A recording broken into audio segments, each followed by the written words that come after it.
following this story and the investigation, of course, but this was a very personal story.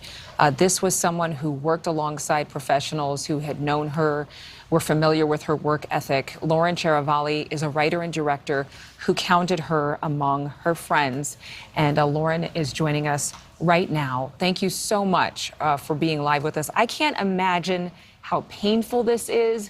I can't imagine how many conversations you've been having since this news. Can you speak to that a little bit?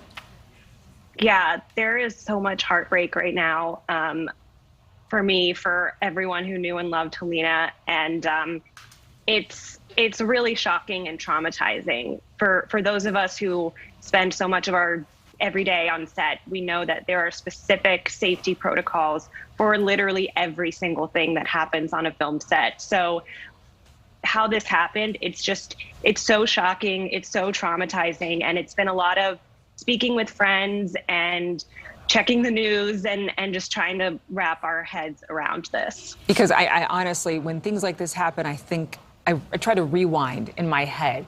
Okay, what could have been done to stop this? Why did this happen? How could this happen? I'm sure you've no doubt had those same thoughts in your mind, but who do you think should ultimately be responsible? And I know that's a tough question, because if you knew Halyna, you probably knew other people who worked with her. So it's hard for me when we think about these different positions to blame someone when there's this chain of command. But who do you think is the most responsible? You know, the investigators that are going through this with a fine-tooth comb are going to be the ones to help us figure that out. But I will say we have to look at the environment and the culture that allowed something like this to happen.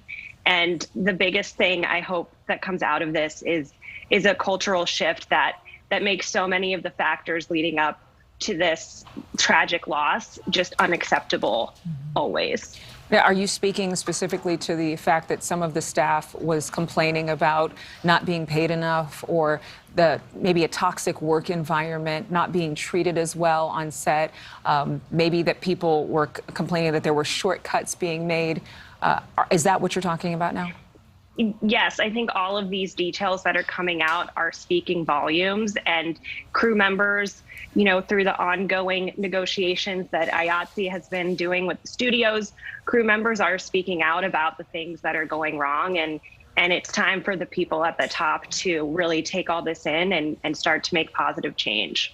In broad strokes, we know that when you're in a high pressure environment, no matter where you work, that it is ultimately a people business. What's one thing that you would think Halyna would be fighting for or defending in terms of how to make it an easier work environment, a more compassionate work environment?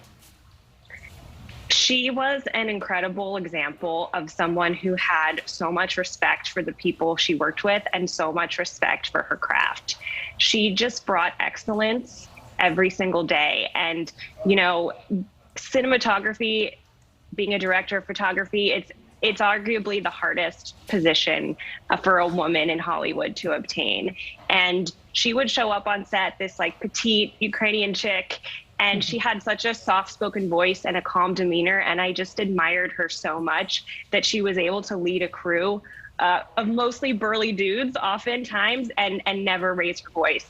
That was just the excellence and the kindness that she brought to set that just commanded respect. And I think if we could all embody the respect she had for those around her and for the craft and the technique of filmmaking going forward, that would be a way to honor her legacy. I love what you said there, that her kindness commanded respect. It's beautifully said. It really did. Is there anything else that you would want us to know about her? For those who are just watching this story, we don't want her to just be a statistic. What would you like the world to know about Halyna? Absolutely. You know, she was such an incredible artist.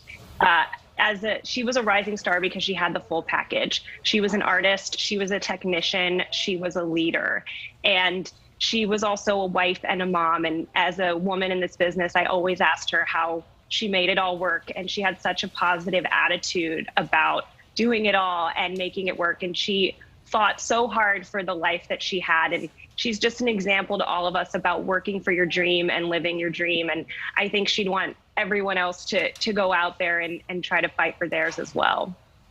Beautifully said again, Lauren Ciaravalli. Thank you so much. She will be remembered.